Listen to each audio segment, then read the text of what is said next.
ज्योतिष विषय है जिसको चूंकि इन लोगों को समझ में नहीं आता, इसलिए सबको ये लगने लगता है कि वो अंधविश्वास है। मैं छोटी सी बात सिर्फ कहता हूँ, ये बताइए इस धरती पे कितने परसेंट पानी?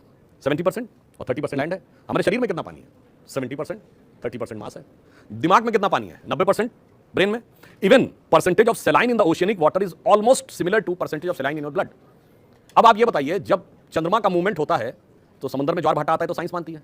तो अगर चंद्रमा के मूवमेंट से समुद्र के पानी पर असर पड़ता है और हमारे शरीर के पानी पर असर नहीं पड़ता होगा, does this thing sounds logical?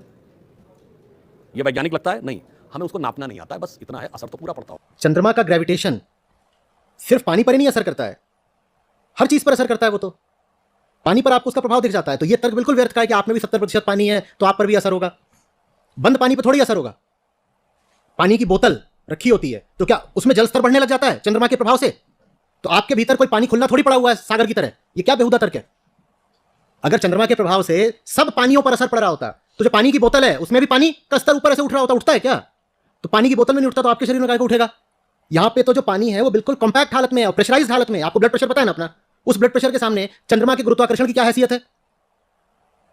कहां आपका ब्लड प्रेशर और कहां चंद्रमा गुरुत्वाकर्षण में कोई तुलना है? और अगर असर हो भी रहा है तो आपके पूरे शरीर पर हो रहा है। पूरे शरीर पर, एक ही चीज, हड्डी पर भी हो रहा है, मांस पर हो रहा है, मज्जा पर हो रहा है, रक्त पर हो रहा है, और आप पर ही नहीं हो रहा, सब पर हो रहा है।